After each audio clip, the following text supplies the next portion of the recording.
वह परमात्मा जब अपने को संसार और जीव में फैलाना चाहेगा तो स्थूल ही की ओर ही चल सकता है, क्योंकि वह खुद ही सूक्ष्माति सूक्ष्म है।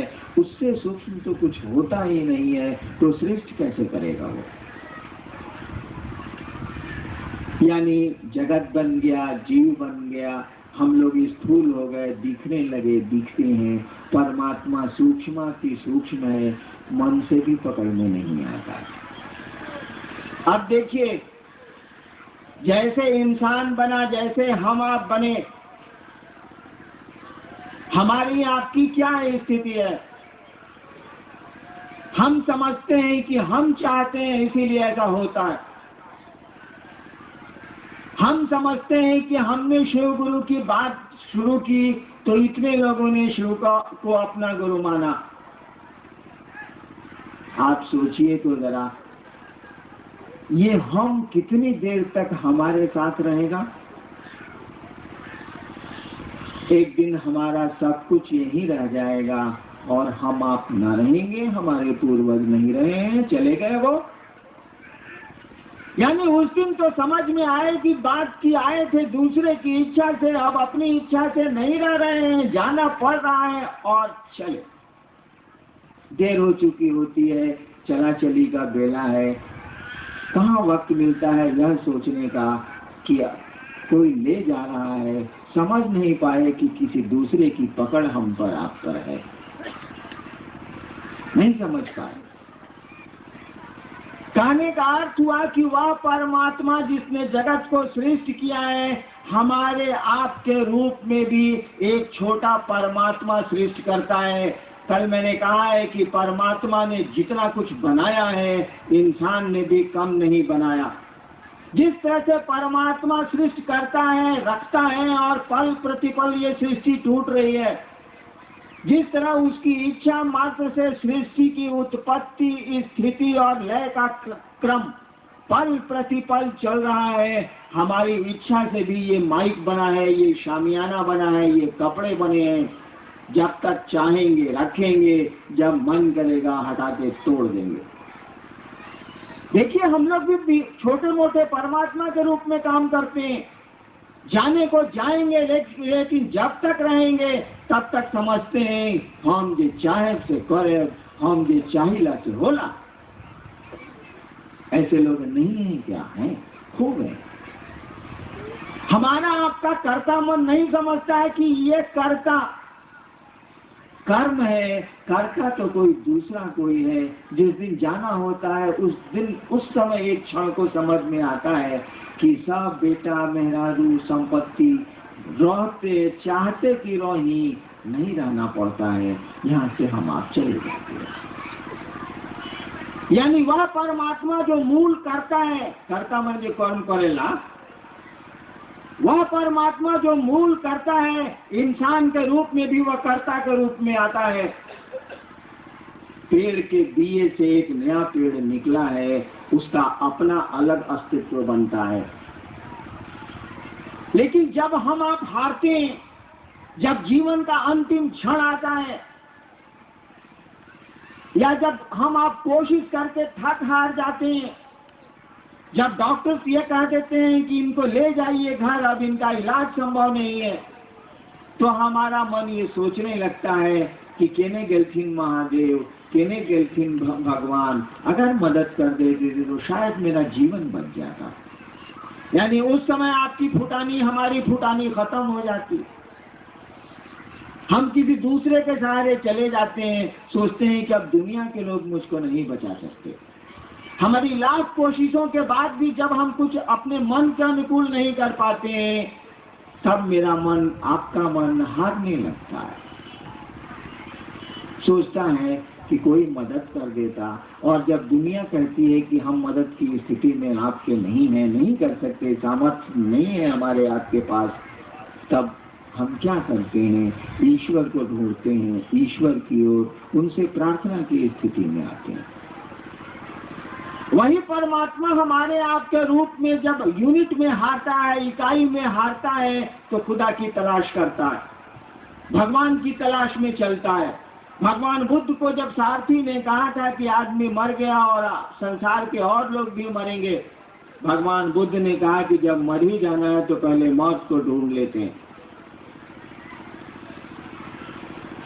यानी किसी ने इस दिशा में खोज की, किसी ने हार के खोज की। भगवान बुद्ध हारे नहीं, उन्होंने खोज की परमात्मा की। उसने खोज किया कि दुख क्या है, दुख से भाग गए, आनंद में चले गए।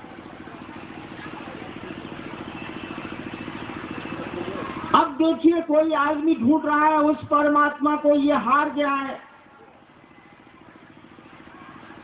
जब आप थक गए हैं, हार गए हैं, श्रांत क्लांत हो गए हैं, अब आपसे हमसे कुछ नहीं होने वाला है।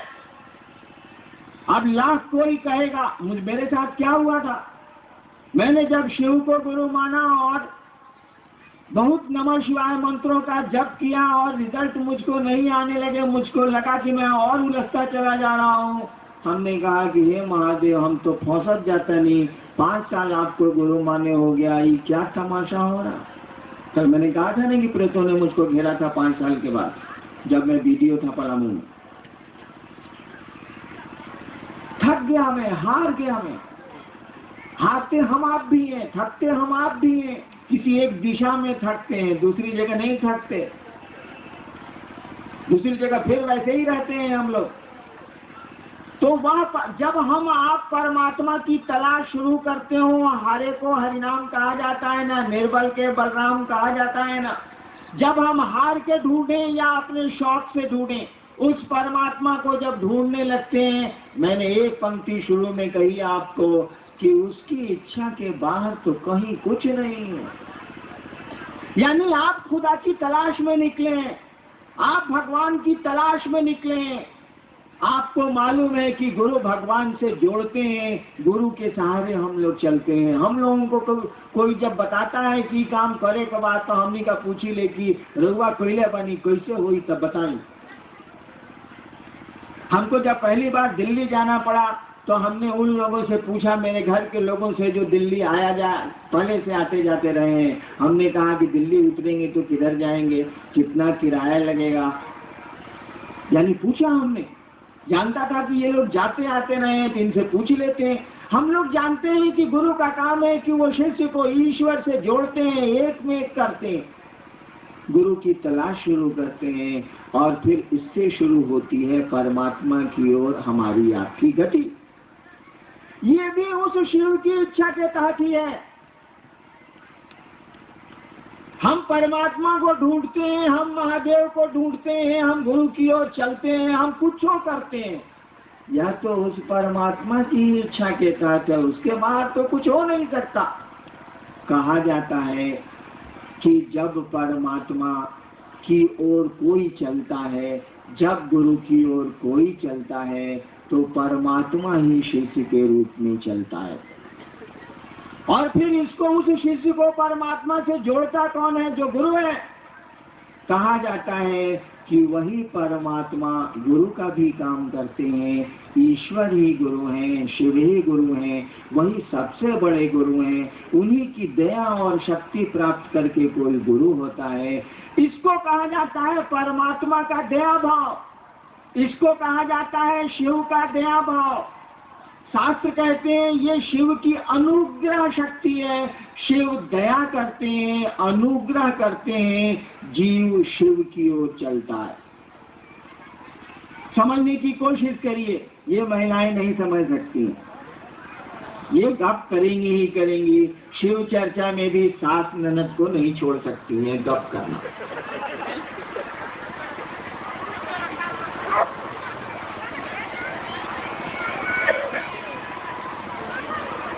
देखिए, ये महिलाएं हमसे दुश्मनी साधन। मैंने कहा क्या था आयोजकों को कि हमारे सामने आप महिलाओं को बैठा देते हैं और पुरुष को एकदम किनारे कर देते हैं, हमको बड़ी दिक्कत होती है, मेरी नजर किधर जाएगी, सामने केवल महिलाएं होती हैं। इस बार नवानगर में थोड़ा सा दाब दिया इन लोगों ने, बाएं कर दिया। सब सोच रही है कि बड़े गुरु भाई को इतना हल्ला करना है कि बोलने नहीं देना है, काहे बगल किया गया, हम लोग तो पहले बीच में बैठते थे। कोई बात नहीं, इस पर विचार किया। रक्षा की और वो शिव जगत और जीव के रूप में फैल गया। अब वही शिव दया करते हैं, दया उनमें है, करेंगे क्या वो?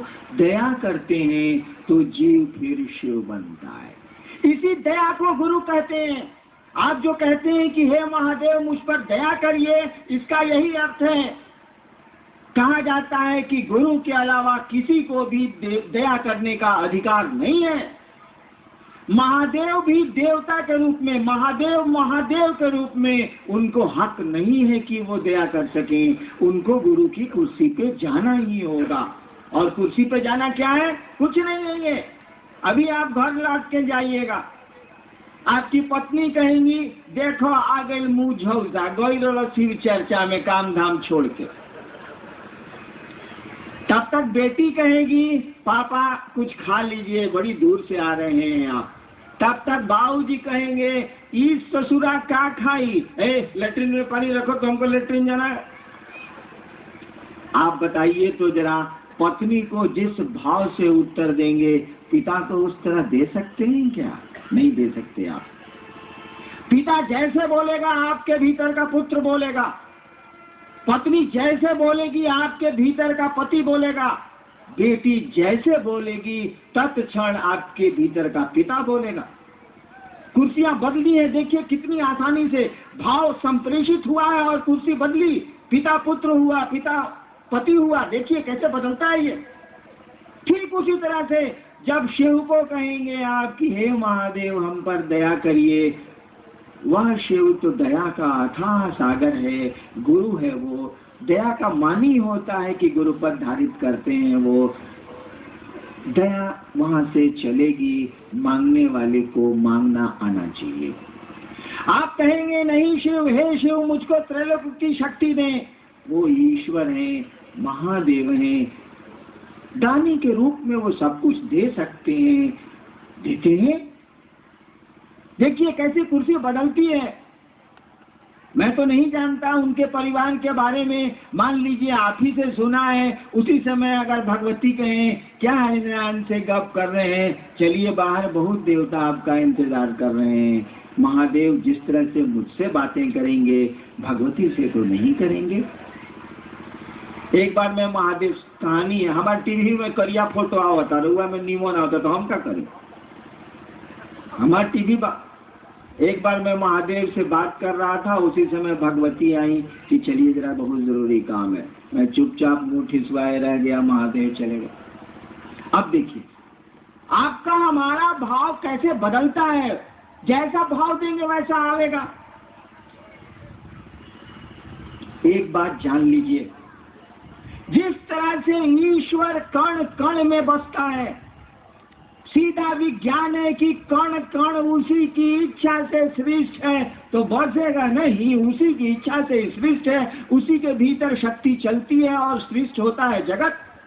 उसी के भीतर से वो क्षरण होता है शक्ति का। कभी समय मिलेगा तो शक्ति तंत्र को जब समझाऊंगा तब ये बात समझ में आएगी, तब भगवती की स्थिति समझ में आएगी। जिस तरह से ईश्वर कण कण में बसता है, इस बात को जान लीजिए। उस ईश्वर का दया भाव भी, उस ईश्वर का गुरु भाव भी हमारे आपके रोम रोम में बसता है। एक एक व्यक्ति के रोम रोम में शिव गुरु बैठा है, एक एक व्यक्ति के रोम में वो शिव बैठा है, उसका दया भाव बैठा है, दया की उसकी इच्छा बैठी है। जिस तरह से उसकी सृष्टि की इच्छा से हम आप सृष्ट होते हैं, उसी तरह उसके साथ चलती है उसकी अनुग्रह शक्ति, साथ चलता है उसका दया भाव। शिव को कहीं ढूंढने की जरूरत नहीं है, उस गुरु को ढूंढने की जरूरत नहीं है। वह गुरु तो हमारे आपके रोम रोम में बसता है। केवल जरूरत है अपने शिष्य भाव को अंकुरित कर लेने की, पनपा लेने की, पैदा कर लेने की। वो तो कण कण में बसता है, गुरु भी बसता है, ईश्वर भी बसता है। मतलब ये है कि आप हम चाहते क्या है, प्रयोजन हमारा आपका क्या है। जैसा हमारा आपका भाव होगा वैसे परिणाम आवेंगे। भाव के अनुरूप ही हमको आपको मित्रता करना चाहिएगा तो मित्र का परिणाम आवेगा। मित्रता नहीं करिएगा तो मित्रता का परिणाम नहीं आएगा। आगे गुरु तत्व में विभेद जाने की जिज्ञासा की है, वही तंत्र में शिव गुरु की क्या अवधारणा है, इसे जानना चाहा है देवा प्रसाद सिंह बेगूसराय ने। देखिए, शिव और शिव गुरु की व्याख्या तो अभी हमने की, सवाल का उत्तर हो गया। तंत्र में शिव की क्या स्थिति है, क्या बोल रहे हैं? तंत्र में शिव गुरु की अवधारणा, तंत्र में शिव गुरु की अवधारणा समझ लीजिए।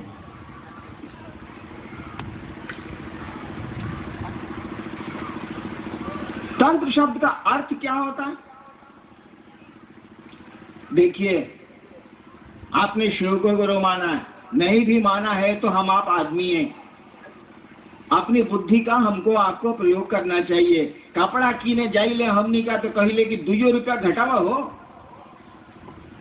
5 रुपये 50 रुपये के सौदे में तो हम लोग सौदेबाजी करते हैं, और जहाँ ईश्वर की बात है, गुरु की बात है, थोड़ा भी ध्यान नहीं देते। पूजा की बात है, हम तो विचारते ही नहीं कि शिवलिंग पर जल चढ़ाएंगे तो होगा क्या। हम तो विचारते ही नहीं कि नमः शिवाय का जप करते हैं तो क्या होना, नहीं विचारते हैं हम लोग।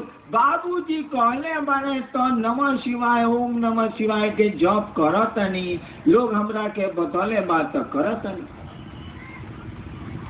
इसको उलट के बोलूंगा तो खराब लग जाए। जो जो कहेगा सो करिएगा हम, कि अपनी बुद्धि का हम लोग प्रयोग करते हैं, नहीं विचारते हम लोग। क्यों नहीं विचारते? इसका महत्व नहीं समझते। कपड़े का महत्व समझते हैं, पैसे का महत्व समझते हैं, लेकिन पूजा पाठ का कोई महत्व नहीं समझते। रूटीन वे में करते हैं, करना है, लोगों ने सिखला दिया है तो करते हैं। जानते हैं, मैं आपको बताऊं, मैंने जब शिव को गुरु माना था और शिव से जब मुझको कोई परिणाम नहीं आ रहे थे, मैं किससे कहने जाता, बताइए तो जरा। कोई तो नहीं था। मेरे मन ने यही आरा गांगी श्मशान में 1974 में ये तय किया था कि गुरु भगवान होते हैं तो भगवान गुरु काहे नहीं है। मैं भगवान शिव को समझता था, मैंने शिव को गुरु मान लिया। मैं तो नहीं जानता था कि महादेव गुरु होते हैं, मुझको नहीं पता था। मैं किताबों में पढ़ा था, न किसी से सुना था। मैं किससे पूछने जाता, कौन मेरी बात सुनता? कोई तो नहीं था। मेरे मन का फितूर था, मेरे मन की कल्पना थी, या शिव की दया होगी, नहीं कह सकता क्या स्थिति है। आज तो आप पकड़ते हैं हरिंद्रानंद को, आप तो पकड़ते हैं रामविलास सिंह को, आप तो पकड़ते हैं दूसरे गुरु भाइयों को कि महादेव के गुरु मलना 2 महीना हो गई, हमरा कुछो नहीं के बुझा। बताई तो हम केकरा के पकड़ती 1974 75 से लेके 82 तक। शिव को गुरु मानने के 8 वर्षों तक, 74 में मैंने यही आपके पुराने शाहाबाद के जिला मुख्यालय में मैंने शिव को गुरु माना था, और 1982 में जब मेरी बदली मजिस्ट्रेट के रूप में मधेपुरा में हुई थी, तब मैंने 8 वर्षों के बाद वहां के साथियों को जो श्मशान में सहरसा में मेरे साथ जाते थे, उनको मैंने, अब तो उसमें माननीय मंत्री भी बिहार के हैं लोग, मैंने उनको कहा कि छोड़िए अब श्मशान की पूजा, चलिए शिव को गुरु मानते हैं। यानी शिव को गुरु मानने के बाद भी मेरा मन इस बात को स्वीकार करने को नहीं तैयार था कि यहाँ भी झूठ नहीं है, यहाँ भी फरेब नहीं है, क्योंकि मैंने तो पूजा पाठ की दुनिया में फरेब पाया था, झूठ हमको मिला था, दुख मिला था, प्रताड़ना मिली थी। तो जो हमको मिलेगा वही ना आपको देंगे भाई साहब, जो मेरे पास रहेगा वही ना देंगे आपको। हम कहाँ से लाएंगे दूसरी चीजें? हमको मिला है अविश्वास, हमको मिला है धोखा, हमको मिली है अश्रद्धा। आप मुझसे विश्वास मांगते हैं, आप मुझसे श्रद्धा मांगते हैं। झूठ बोलूंगा तो दे दूंगा आपको, लेकिन सही स्थिति तो यही है कि मेरे पास विश्वास नहीं है, मेरे पास श्रद्धा नहीं है। मैं तो व्यापारी हूँ, एक हाथ दे एक हाथ ले की दुनिया समझता हूँ। इसके आगे समझने की हमारी आपकी स्थिति अब नहीं रह गई है। 8 वर्षों तक शिव को गुरु मान के मात्र मैंने अपनी पत्नी और 1-2 आदमी को मैंने कहा था कि मैंने शिव को गुरु माना, और इतने मेरे साथी थे। बचपन से पूजा पाठ की दुनिया से जुड़ा हूँ, कितने साथी होंगे अभी, किसी को मैंने नहीं कहा कि मैंने शिव को गुरु माना। जो मेरे साथ श्मशान जाते थे, जब मैं मजिस्ट्रेट हुआ छपरा में, तो वहाँ के हेड ऑफ डिपार्टमेंट थे शशिभूषण वर्मा साहब। बचपन में मैं उनके साथ जमालपुर की घाटियों में साधना करता था, वहीं वो हेड थे और मैं वहीं डिप्टी कलेक्टर होके गया था। 1978 की बात है ये। रात रात भर हम और शशिभूषण वर्मा साहब रहते थे श्मशान में, वही छपरा के में नदी के किनारे। कभी उनको मैंने नहीं कहा कि मैंने शिव को गुरु माना, इसीलिए कि मुझको लगता था कि यहाँ भी फरेब है, यहाँ भी झूठ है।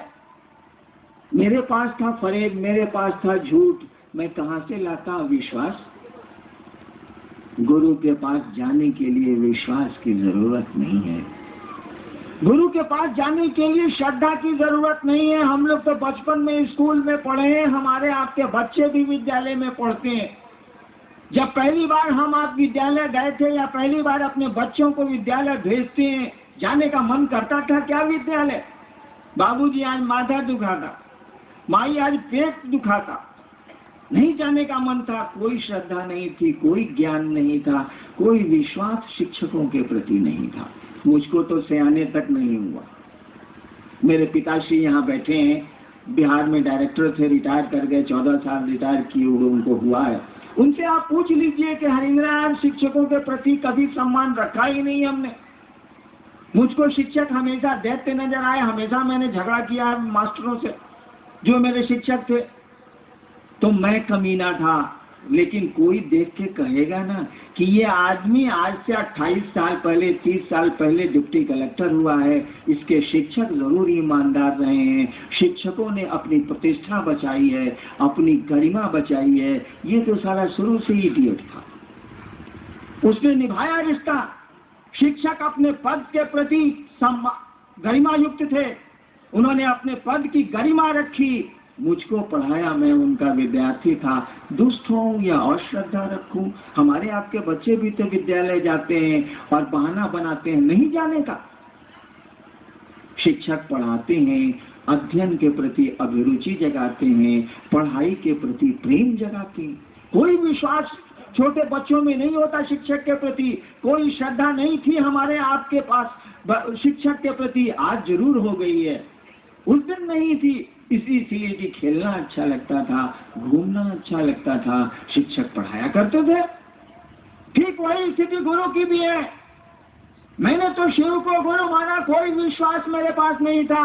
सच मानिए तो आज भी नहीं।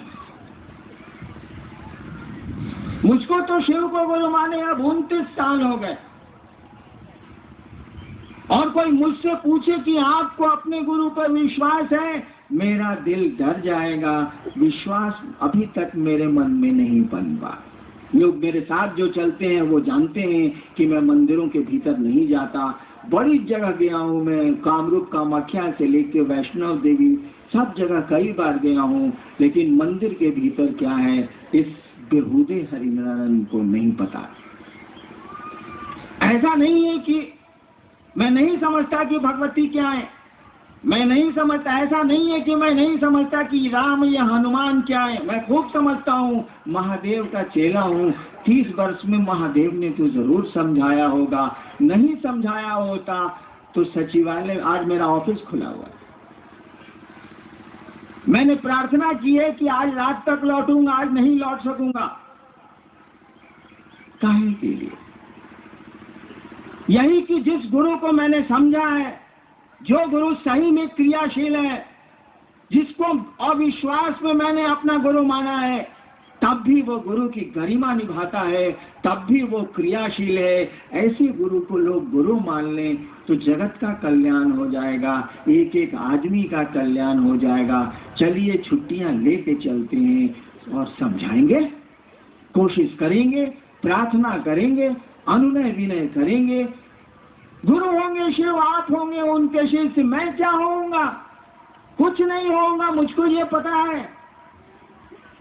क्योंकि गुरु शिष्य में सीधा संबंध होता है, डॉक्टर और रोगी का सीधा संबंध होता है, वकील और क्लाइंट का सीधा संबंध होता है। अगर रोग नहीं ठीक होगा तो आप कंपाउंडर को नहीं गरिएगा, कहिएगा डॉक्टर वे ठीक नहीं है। अगर आपका बच्चा नहीं पढ़े स्कूल में ठीक से तो मॉनिटर को आप कुछ नहीं बोलिएगा, कहिएगा मास्टर ठीक नहीं है। अगर शिव को आपने गुरु माना है और वह गुरु आप में नहीं उतरा, शिव को आपने गुरु माना है और वह शिव, गुरु का काम है कि वो अपने जैसा बनाते हैं। कहा जाता है कि गुरु साक्षात परब्रह्म, गुरु परमात्मा होते हैं, इसीलिए अपने शिष्य को परमात्मा बनाते हैं। बनाना क्या है? आपका मन साधु होता है, आपका मन दुष्ट होता है, आपका मन ही शिव होता है, शरीर थोड़े ही। तो 29 साल की शिव शिष्यता में मैं नहीं समझ सका, तब भी वो गुरु मेरा गुरु है कि नहीं है। कोई विश्वास नहीं बनता मेरे मन में मेरे महादेव के प्रति, लेकिन मेरा वो गुरु है और कमाल का गुरु है। वो अपनी गरिमा निभाता है। 29 साल में बस मैंने इतना ही सीखा, इतना ही समझा है। फिल्म का वो गीत याद करिए, आपकी इनायतें आपके करम, आप ही बताएं कैसे भूलेंगे हम। इतना ही मैंने समझा है, आपकी इनायतें आपके करम, आप ही बताएं कैसे भूलेंगे हम। ये मेरे मन ने समझा है कि वह मेरा गुरु मुझको जरूर मानता है, हम किसको कितनी देर मानते हैं। बेटे को 25 साल बेटा माना है, आज दुश्मनी हो गई। बाप को 25 साल बाप माना है, संपत्ति के लिए झंझट हो गया। पत्नी को पत्नी माना है, तलाक होते हैं कि नहीं होते हैं। दुश्मन को दुश्मन माना है, दुश्मनी दोस्ती में बदलती है कि नहीं बदलती है। हमारा आपका मानना कितनी देर चलता है। अगर शिव मान ले, शिव आपको हमको शिष्य मान ले तो कमाल हो जाएगा। हमारे आपके मानने से कितनी बात बनती है, कितनी बात बिगड़ती है। थोड़ी बनती है, थोड़ी बिगड़ती है। और इसीलिए कहा हम लोगों ने कि शिव को आपने गुरु माना है, उनसे दया मांगिए। उन्होंने जो कहा है करने की कोशिश करिए। उन्होंने तो कुछ नहीं कहा, कहा कि तुम किसी जगह के रहने वाले हो, किसी जात किसी धर्म के हो, केवल तुमको इंसान होना चाहिए, तुम मुझको गुरु मान सकते हो, मैं गुरु हूँ। और कुछ नहीं करना है, ड्रॉप करना है। जब तुमसे नहीं हुआ है, जब करके तो इंसानियत आज समाप्त हो रही है। जब के परिणाम कहाँ आ पा रहे हैं। जब गलत नहीं है, हमको आपको जब करने कोई सिखलाता ही नहीं है, गुरु न सिखलाते हैं। आगे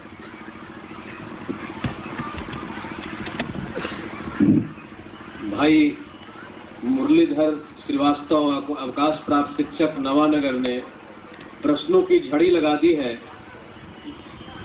अन्य अन्य प्रकार के प्रश्न रखे हैं उन्होंने। भगवान विष्णु ने अपना लिया, क्या भगवान शंकर उनके हकदार नहीं थे?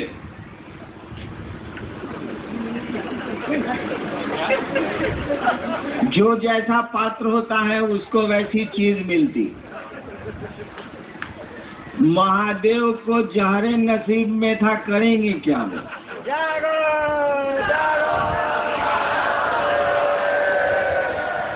परिणाम क्या निकला? मान सहित विष खाई के, मान सहित विष खाई के शंभु भये जगदीश। जगत के ईश हो गए वो। आप ही बोलते हैं, मैं तो नहीं बोलता कि वो महादेव हैं, महेश हैं, अघोरेश्वर हैं, मृत्युंजय हैं। ये कोई हमारी बात है? ये तो बड़ी पुरानी बात है। आप कितनों कष्ट में चले जाइए, आपको मार्केस पर मार्केस घेरे हुए। किसी पंडित, मैं खुद ज्योतिषी रहा हूं, किसी पंडित के पास आप चले जाइए, किसी ज्ञानी ज्योतिषी के पास चले जाइए, वो सुविधा रखता हो रोड पर तो, या हवाई जहाज में चलने वाला लब्ध प्रतिष्ठित कोई ज्योतिषी है, तो आपके जन्म कुंडली को देख के जब वो देखेगा कि काल सर्प योग आ गया, जब वो देखेगा कि 1-2 ग्रह वक्री नहीं हुए, 6-6 ग्रह वक्री हो गए, तब वो आपको सूर्योपासना और शनि की उपासना नहीं बतलाएगा। तब वो सुंदरकांड और बजरंग बली की उपासना नहीं बतलाएगा। कहेगा कि मंगल भी वक्री हैं, शुक्र भी वक्री हैं, सूर्य भी नीच के हो गए हैं, केतु की दृष्टि बड़ी खराब आप पर है, राहु तो साला ऐसे ही छितराया हुआ। तो क्या कहते हैं पंडित आपको? जाइए नमः शिवाय का जप करा लीजिए, जो उनको मालूम है। जाइए ओम नमः शिवाय का जप करा लीजिए। जाइए बनारस में रुद्राभिषेक करा लीजिए। जाइए पार्थिव शिवलिंग का पूजन करिए। जाइए महामृत्युंजय का जप करिए। जान लीजिए आप पर जब विशेष मार्केश गिरता है तो कोई भारतवर्ष का ज्योतिषी आपको न भगवती के पास भेजेगा, न आपको दूसरे आराध्य के पास भेजेगा, न किसी ग्रहों की पूजा बतावेगा। सीधे कहेगा कि आप सुनिए महादेव की पूजा करिए अथवा कराइए, कोई उपाय नहीं है। कितने ग्रहों को शमित करिएगा, कितने देवताओं को मनाइएगा, चले जाइए महादेव के पास। बात कितनी बिगड़ती है, कितनी बनती है, ये तो मुझको नहीं मालूम, लेकिन आज तक का इतिहास यही है। अरे समुद्र मंथन में क्या हुआ था ये तो मुझको नहीं मालूम। न मैं विंध्य पर्वत था, न तक्षक नाग था, वासुकी नाग था, और न देवताओं के समय में देवताओं के साथ था। पता नहीं महादेव के साथ होऊंगा या नहीं होऊंगा, लेकिन क्या होऊंगा, उनसे क्या हिस्सा बांटता, वो तो जहर पी के रह गए थे। जहर में हिस्सा हम लोग क्या लेंगे?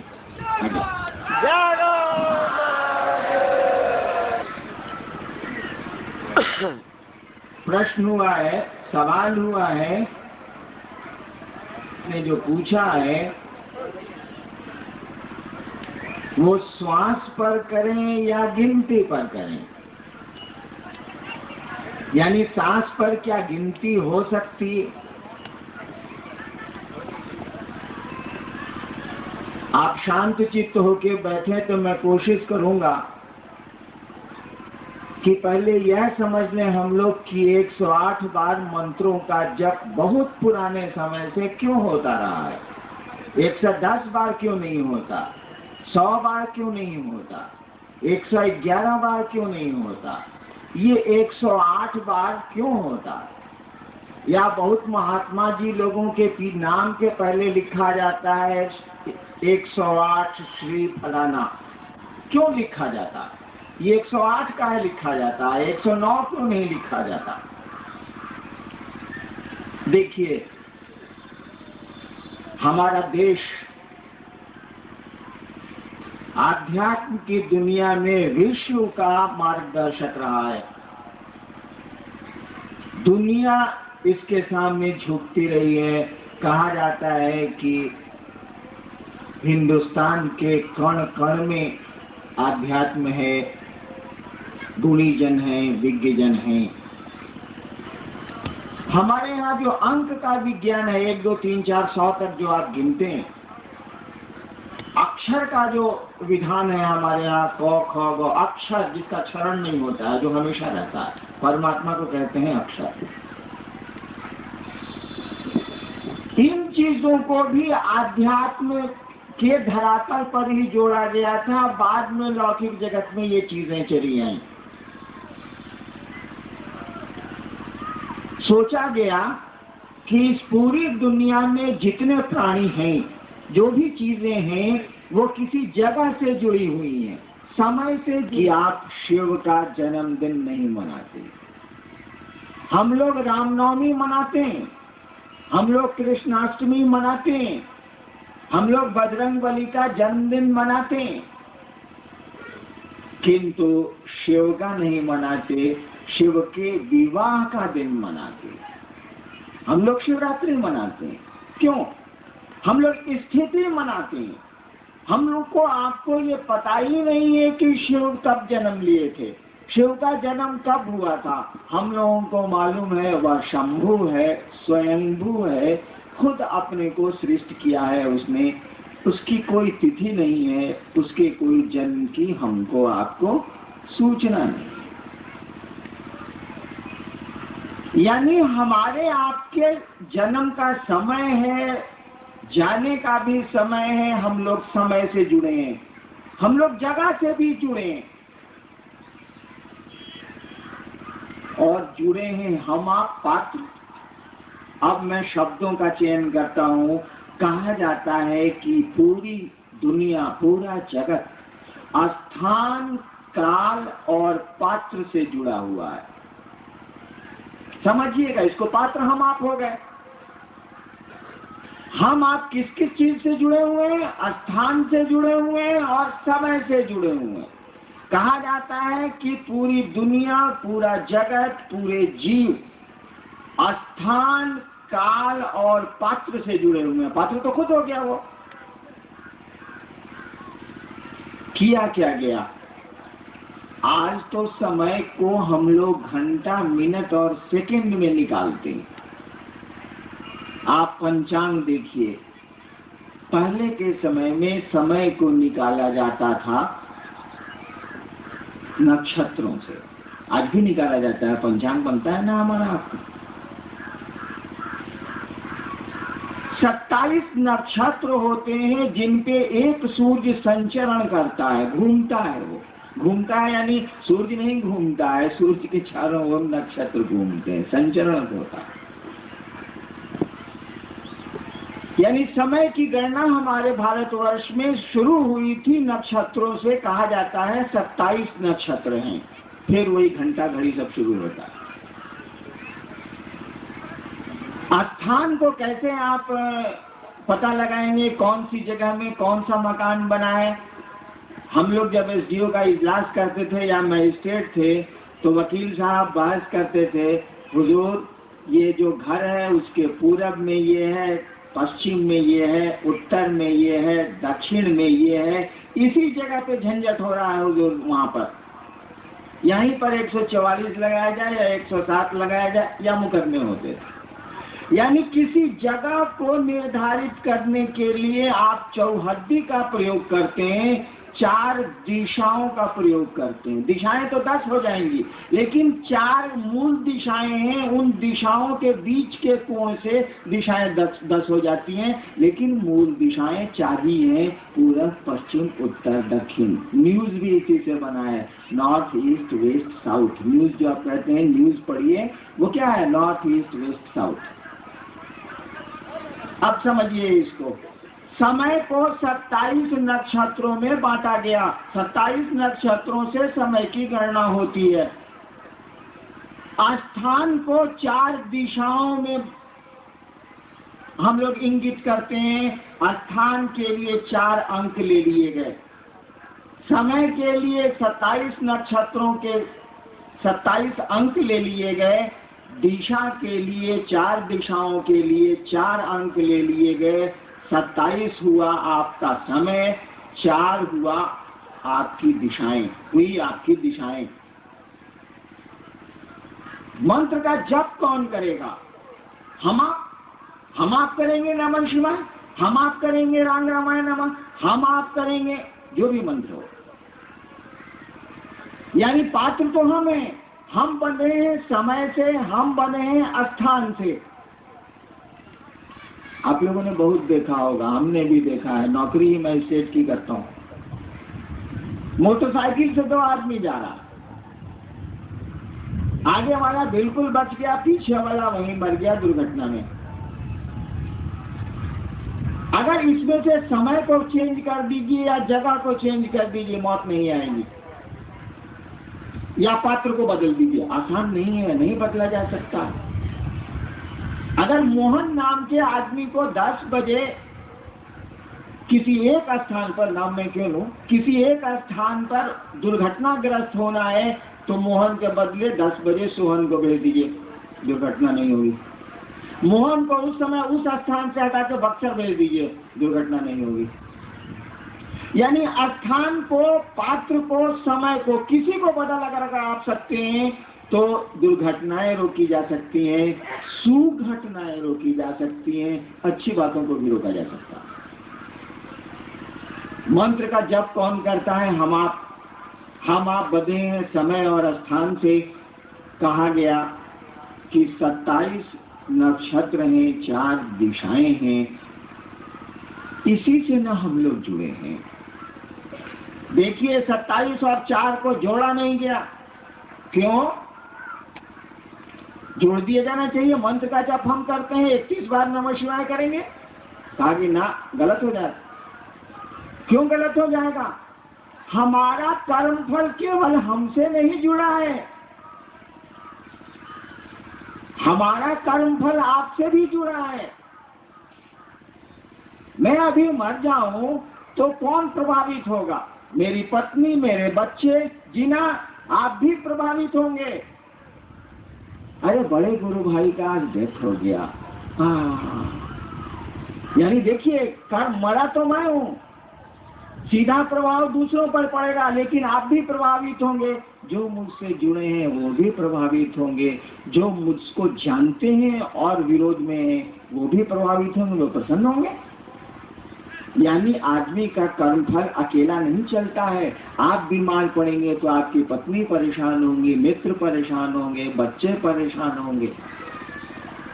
यानी किया कर्म हमने और भोगेंगे बहुत लोग।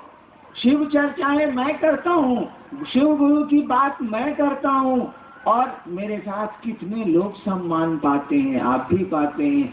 कर्म मैंने किया है, भोग तो आप हम रहे हैं, बहुत सारे लोग भोगते हैं।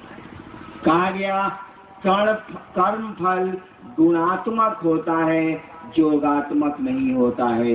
यह 4 और 4 का जोड़ नहीं है, यह 4 और 4 का गुना है। 4 4 को जोड़िएगा तो 8 होगा। कहा गया कि नहीं, कर्म फल गुणात्मक होता है, ये सारा 4 चौके 16 होता है, 8 नहीं होता है। कहा गया 27 को 4 से जोड़ो मत, समय को स्थान से जोड़ो मत, साले को गुणा करो। 27 चौके बोला 108। कहा गया कि पात्र यानी जप करता, यानी मंत्र का जप करने वाला, जब मंत्रों का जप 108 बार करेगा तो वह अपने स्थान और समय जिससे वो बंधा है उसको प्रभावित करेगा। अपने मंत्र क्या है, मंत्रों का जप क्या है? हर एक मंत्र किसी न किसी देवता से जुड़ा होता है। कहा जाता है कि देवता, हर एक देवता का एक मंत्र होता है, हर एक मंत्र का एक देवता होता है। उन मंत्रों के माध्यम से आप मंत्र के देवता से संपर्क करते हैं। आप नमः शिवाय से शिव को प्रणाम करके उस मंत्र के देवता शिव से संपर्क करते हैं। काहे के लिए? कल रात में मैंने इसकी व्याख्या की। हम आप संपर्क करना चाहते हैं धरती के सुख के लिए, सुविधाओं के लिए, सम्मान के लिए, अपने कष्टों की से अपने को बचाने के लिए, उसकी निवृत्ति के लिए। हम अपना भला चाहते हैं। हो सकता है हम अपना भी चाहें, दूसरों का भी भला चाहें, लेकिन प्रथमतः तो हम जीव भाव में हैं तो अपना भला चाहते हैं। उन मंत्रों के माध्यम से जब आपका देवता आपके संपर्क में आता है तो आपके मनोभाव के अनुरूप परिणाम आने लगते हैं। समय और स्थान को आपने प्रभावित किया है, आपका मनोभाव है सुख संपत्ति सुविधाओं की ओर। सुख संपत्ति सुविधाएं उस देवता के माध्यम से आने लगती हैं। समय कमजोर होता है, जगह कमजोर होती है, पात्र में वह देवता अपनी शक्ति को उतारने लगता है। यही इसका विज्ञान। कल रात में मैंने आपको क्या कहा था कि आदमी कोई भी काम करता है तो उसके 2 उद्देश्य होते हैं अमूमन, एक लौकिक एक पारलौकिक। कल मैंने उदाहरण भी गौतम बुद्ध का दिया था। या दोनों हम ठीक रही, आप महादेव से मोहब्बत प्रेम बना रहे, आसमानों ठीक रहे, पता ना हुए तो का हुई, चलो महादेव के पूजा कर लेता नहीं, हम ठीक रही, हमारे घर परिवार भी ठीक रहे। दोनों उद्देश्य हैं। साधुओं का हो सकता है केवल पारलौकिक उद्देश्य हो, यानी 2 उद्देश्य होते हैं या दोनों के मिले जुले उद्देश्य होते हैं। कोई हम आप काम करते हैं, मंत्र भी इसी के प्रयोजन से आपको हमको मिले, मंत्र भी इसी प्रयोजन से ऋषियों को मिले। कहा गया कि भगवान को पाने के लिए, खुदा से एक में होने के लिए तो बड़ी लंबा प्रयास करना होगा। 2 दिनों और 2 महीने के प्रयास से नहीं होगा। धरती का सुख तो 2 महीने के प्रयास से लिया जा सकता है, और नहीं लिया जाएगा तो काम करिएगा। कोई कहे कि लीजिए ये मंत्र जपिए, आपको पेट में दर्द है लेकिन 80 साल जपिएगा तो पेट का दर्द ठीक होगा, जपिएगा। कहिएगा सर 80 साल में हमारे ये मंत्र जपला से पेटे के दर्द ठीक हुई, तो सारे कहते हम कहे कि जपी, क्योंकि पेट का दर्द तो तुरंत ठीक होना। 80 साल सारा जिएंगे कि नहीं जिएंगे, इस मंत्र से 80 साल लगेगा। यानी लौकिक जगत के प्रयोजनों के लिए जो मंत्र हैं वो 2 महीने, 2 दिन, 21 दिन, 1 साल, 2 साल, 6 साल में उनकी प्रक्रिया पूरी हो जाती है। तो उनको तो गिनती पे आप खींच सकते हैं,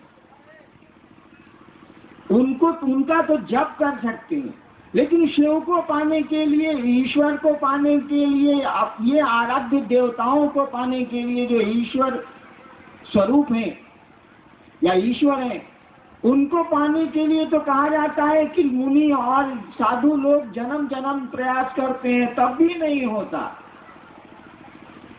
इनके लिए विधान बनाया गया कि श्वास प्रश्वास पर मंत्रों का जप होगा, उसकी गणना नहीं होगी, उसकी गिनती नहीं होगी। कल मैंने कहा था कि जो मंत्र आपके श्वास प्रश्वास पर चढ़ेंगे वो ईश्वर से संपर्क कराने के मंत्र हैं। जो मंत्र सांस प्रश्वास पर नहीं चढ़ते हैं वो ईश्वर से संपर्क कराने के मंत्र नहीं हैं। उनसे शक्तियां प्राप्त की जा सकती हैं, दूसरी धरती की शक्तियां प्राप्त की जा सकती है, यहाँ तक कि त्रैलोक्य की शक्ति भी प्राप्त की जा सकती है। लेकिन ईश्वर के लिए जो साधन प्रयोग में आते हैं वो श्वास प्रश्वास की क्रियाओं की प्रक्रिया से ही आते हैं। जैसे नमः शिवाय मंत्र है, नमः चढ़ता है, शिवाय उतरता है। अच्छा एक बात बताइए, तो शिवाय काहे नहीं पहले चढ़ाते हैं, नमः क्यों चढ़ाते हैं आप?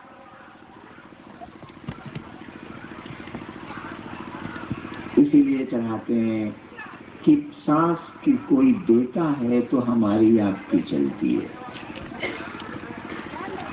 तब ये इसका आना बंद हो जाए, हमारे आपके कंट्रोल में, नियंत्रण में नहीं है। ये सांस आ रही है, जा रही है, न आए तब क्या होगा? क्या कौन सा उपाय हम आप करेंगे?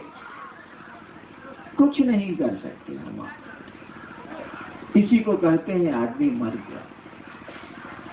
सांस आ रही है, जा रही है, तो शिव को नहीं लाया जाता है, क्योंकि शिव की दया से, शिव की इच्छा से, शिव की कृपा से तो सांस चल ही रही है। सांस जब भीतर आती है तो प्रणाम लिया जाता है, सांस जब बाहर दी जाती है तो शिव को दी जाती है, क्योंकि पता नहीं फिर आए या ना आए, शिव को तो चली जाएगी। इसीलिए नियम बना हुआ है कि नमः इनहेल होता है।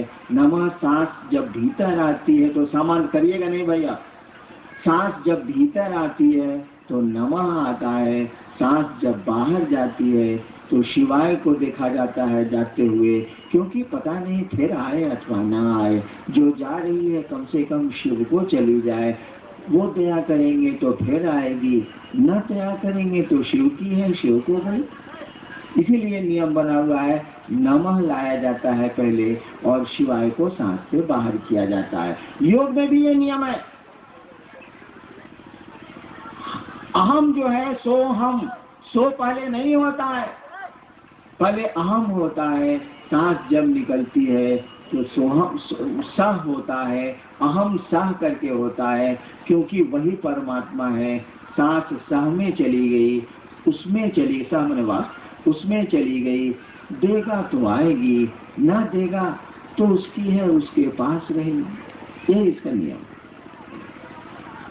मंत्रों का जप होगा, न तेज करनी है सांस, न उसको धीमा करना है, और उसकी गिनती भी नहीं होती है। सांस प्रश्वास पे तो मंत्रों के जप को आप जब लाएंगे तो ध्यान की भी जरूरत नहीं है। उसकी भी जरूरत नहीं। सांस प्रश्वास पर मंत्रों का जप नहीं होगा। मंत्रों का जब भी जप होगा तो माला पे होगा। उनकी गिनती जब भी होगी तो माला पे होगी। सांस प्रश्वास पर गिनती नहीं होगी। सांस प्रश्वास के जप को तो जप कहा भी नहीं जाता। उसके लिए शब्द होता है अजपा जप, ऐसा जप जिसको जपा नहीं जाए। अजपा जप का मानी ही होता है सांस प्रश्वास पर मंत्रों का आवागमन देखना, अनुभूत करना। उसको कहते भी नहीं है जप, उसको तो कहते हैं अजपा जप, ऐसा जप जिसको जपा नहीं जाए। इस प्रश्न का उत्तर हुआ।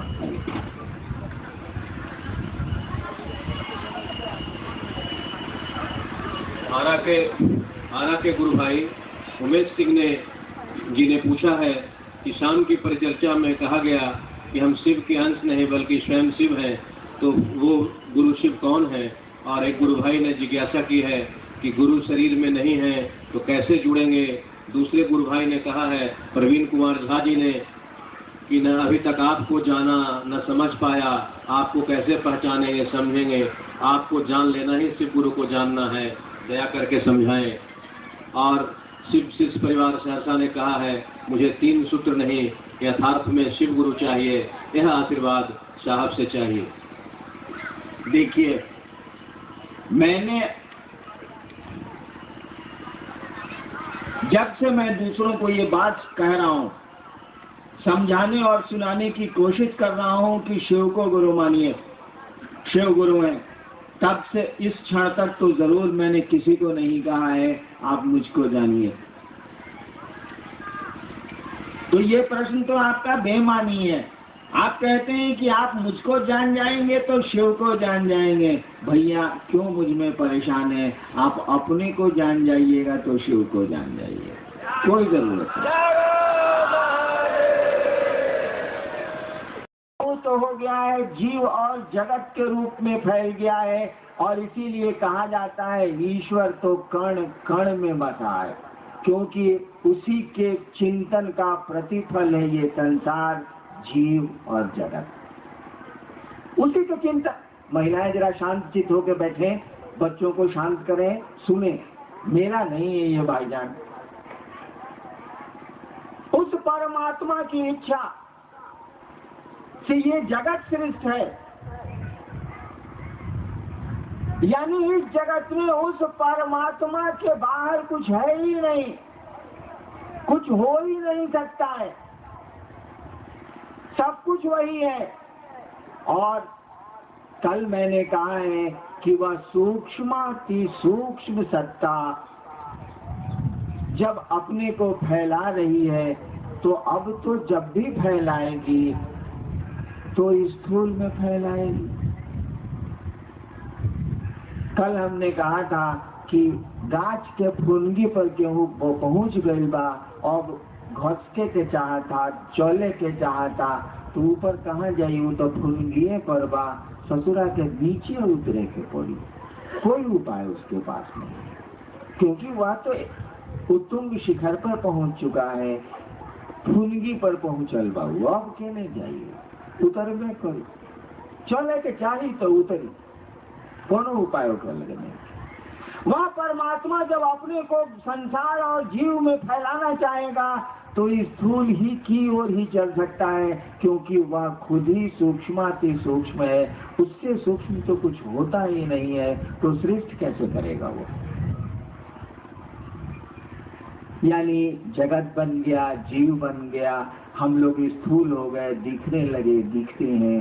परमात्मा सूक्ष्माति सूक्ष्म है, मन से भी पकड़ में नहीं आता है।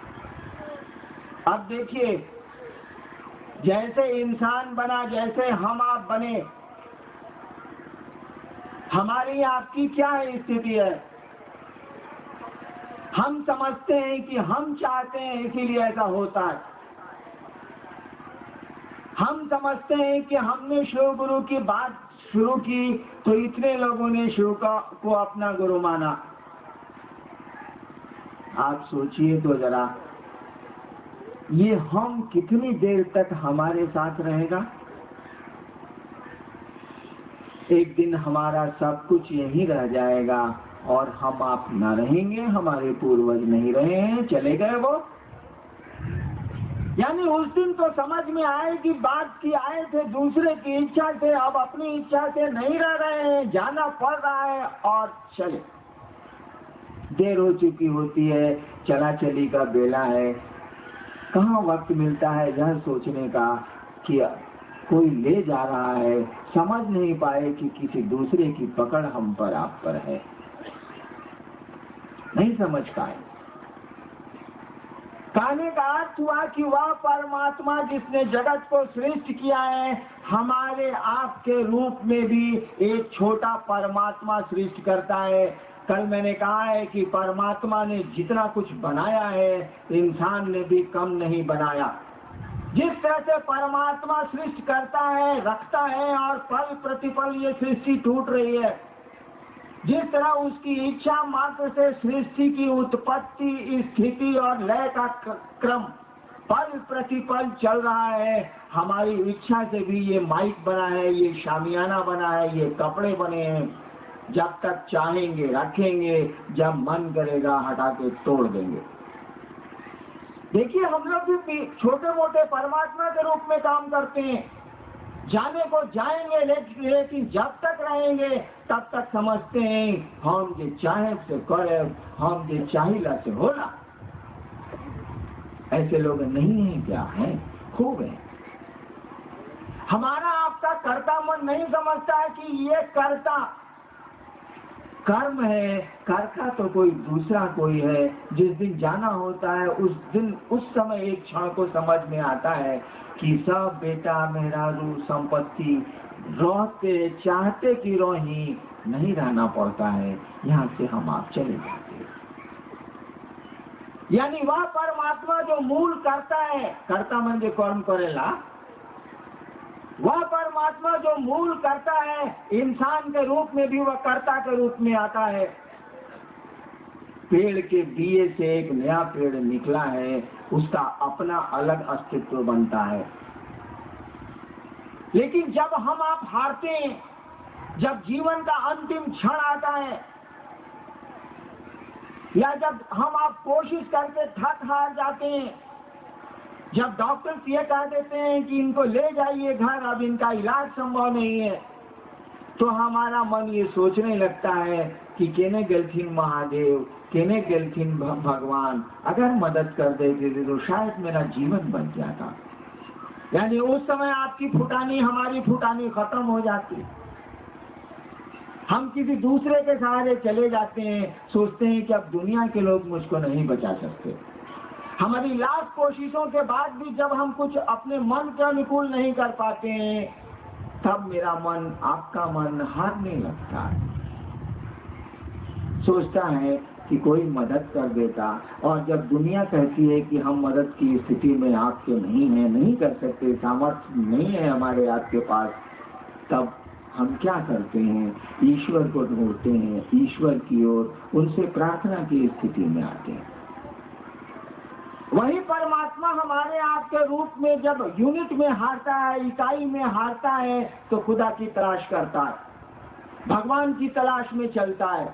भगवान बुद्ध को जब सारथी ने कहा था कि आदमी मर गया और संसार के और लोग भी मरेंगे, भगवान बुद्ध ने कहा कि जब मर ही जाना है तो पहले मौत को ढूंढ लेते हैं। यानी किसी ने इस दिशा में खोज की, किसी ने हार के खोज की। भगवान बुद्ध हारे नहीं, उन्होंने खोज की परमात्मा की। उसने खोज किया कि दुख क्या है, दुख से भाग गए, आनंद में चले।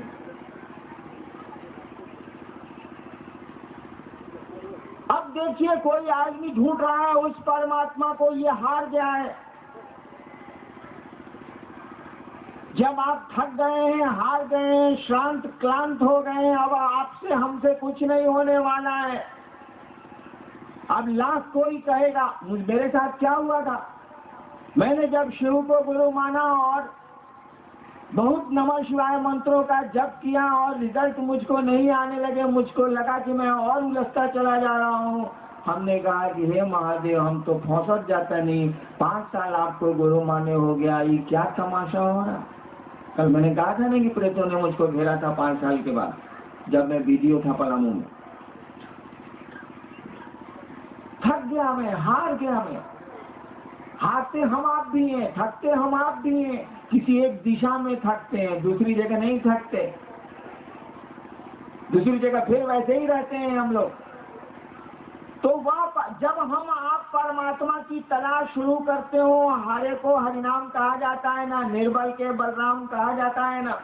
जब हम हार के ढूंढें या अपने शौक से ढूंढें, उस परमात्मा को जब ढूंढने लगते हैं, मैंने एक पंक्ति शुरू में कही आपको कि उसकी इच्छा के बाहर तो कहीं कुछ नहीं है। यानी आप खुदा की तलाश में निकले, आप भगवान की तलाश में निकले। आपको मालूम है कि गुरु भगवान से जोड़ते हैं, गुरु के सहारे हम लोग चलते हैं। हम लोगों को कोई जब बताता है कि काम करे के बाद, तो हमने का पूछी ले कि रहुआ पहले पानी कैसे हुई तब बताई। हमको जब पहली बार दिल्ली जाना पड़ा तो हमने उन लोगों से पूछा, मेरे घर के लोगों से जो दिल्ली आया जाए, पहले से आते जाते रहे हैं। हमने कहा कि दिल्ली उतरेंगे तो किधर जाएंगे, कितना किराया लगेगा, यानी पूछा हमने। जानता था कि ये लोग जाते आते रहे हैं तो इनसे पूछ लेते हैं। हम लोग जानते हैं कि गुरु का काम है कि वो शिष्य को ईश्वर से जोड़ते हैं, एक में एक करते हैं, गुरु की तलाश शुरू करते हैं, और फिर इससे शुरू होती है परमात्मा की ओर हमारी आपकी गति। ये भी उस शिव की इच्छा के तहत ही है। हम परमात्मा को ढूंढते हैं, हम महादेव को ढूंढते हैं, हम गुरु की ओर चलते हैं, हम कुछ करते हैं, यह तो उस परमात्मा की इच्छा के तहत है, उसके बाद तो कुछ हो नहीं सकता। कहा जाता है कि जब परमात्मा की ओर कोई चलता है, जब गुरु की ओर कोई चलता है, तो परमात्मा ही शिष्य के रूप में चलता है। और फिर इसको, उस शिष्य को परमात्मा से जोड़ता कौन है? जो गुरु है। कहा जाता है कि वही परमात्मा गुरु का भी काम करते हैं, ईश्वर ही गुरु हैं, शिव ही गुरु हैं, वही सबसे बड़े गुरु हैं। उन्हीं की दया और शक्ति प्राप्त करके कोई गुरु होता है। इसको कहा जाता है परमात्मा का दया भाव, इसको कहा जाता है शिव का दया भाव। शास्त्र कहते हैं ये शिव की अनुग्रह शक्ति है। शिव दया करते हैं, अनुग्रह करते हैं, जीव शिव की ओर चलता है। समझने की कोशिश करिए, ये महिलाएं नहीं समझ सकती हैं, ये गप करेंगी ही करेंगी। शिव चर्चा में भी सास ननद को नहीं छोड़ सकती हैं गप करना।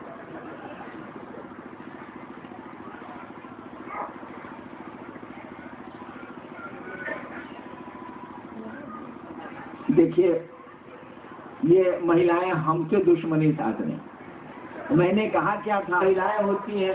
इस बार नावानगर में थोड़ा सा दाब दिया इन लोगों ने, बाएं कर दिया। सब सोच रही हैं कि बड़े गुरु भाई को इतना हल्ला करना है कि बोलने नहीं देना है। काहे बगल किया गया? हम लोग तो पहले बीच में बैठते थे। कोई बात नहीं, मैंने इस पर विचार किया।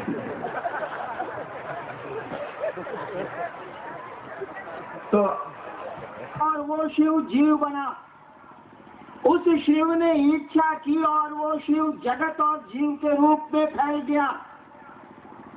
अब वही शिव दया करते हैं, दया उनमें है, करेंगे क्या? वो दया करते हैं तो जीव फिर शिव बनता है।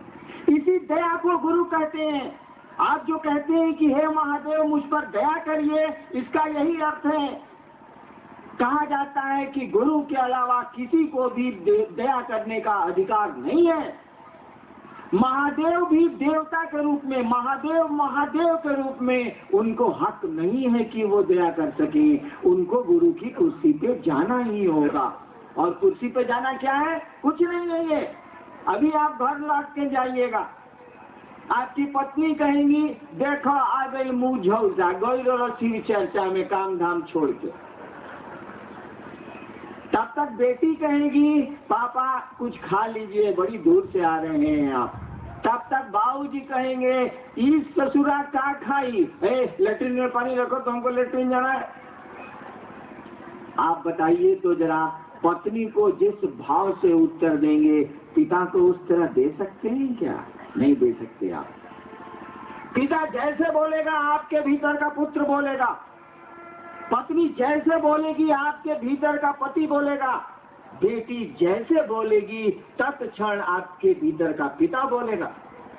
कुर्सियां बदली है, देखिए कितनी आसानी से भाव संप्रेषित हुआ है और कुर्सी बदली, पिता पुत्र हुआ, पिता पति हुआ, देखिए कैसे बदलता है ये।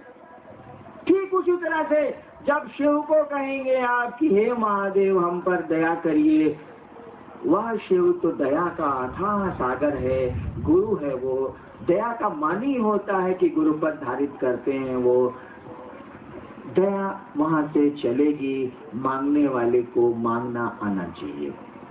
आप कहेंगे नहीं शिव, हे शिव मुझको त्रैलोक की शक्ति दें, वो ईश्वर हैं, महादेव हैं, दानी के रूप में वो सब कुछ दे सकते हैं, देते हैं। देखिए कैसी कुर्सी बदलती है। मैं तो नहीं जानता उनके परिवार के बारे में, मान लीजिए आप ही से सुना है, उसी समय अगर भगवती कहें क्या ज्ञान से गप कर रहे हैं, चलिए बाहर बहुत देवता आपका इंतजार कर रहे हैं, महादेव जिस तरह से मुझसे बातें करेंगे भगवती से तो नहीं करेंगे। एक बार मैं महादेव कहानी है, हमारे टीवी में करिया फोटो आवता रुआ में नीमो ना होता तो हम क्या करें। हमारे टीवी एक बार मैं महादेव से बात कर रहा था, उसी समय भगवती आई कि चलिए जरा बहुत जरूरी काम है। मैं चुपचाप मुंह ठिसवाए रह गया, महादेव चले गए। अब देखिए आपका हमारा भाव कैसे बदलता है, जैसा भाव देंगे वैसा आवेगा। एक बात जान लीजिए, जिस तरह से ईश्वर कण कण में बसता है, सीधा विज्ञान है कि कण कण उसी की इच्छा से सृष्ट है, तो बचेगा नहीं, उसी की इच्छा से सृष्ट है, उसी के भीतर शक्ति चलती है और सृष्ट होता है जगत, उसी के भीतर से वो क्षरण होता है शक्ति का। कभी समय मिलेगा तो शक्ति तंत्र को जब समझाऊंगा तब ये बात समझ में आएगी, तब भगवती की स्थिति समझ में आएगी। जिस तरह से ईश्वर कण कण में बसता है, इस बात को जान लीजिए, उस ईश्वर का दया भाव भी, उस ईश्वर का गुरु भाव भी हमारे आपके रोम रोम में बसता है। एक एक व्यक्ति के रोम रोम में शिव गुरु बैठा है, एक एक व्यक्ति के रोम में वो शिव बैठा है, उसका दया भाव बैठा है, दया की उसकी इच्छा बैठी है। जिस तरह से उसकी सृष्टि की इच्छा से हम आप सृष्ट होते हैं, उसी तरह उसके साथ चलती है उसकी अनुग्रह शक्ति।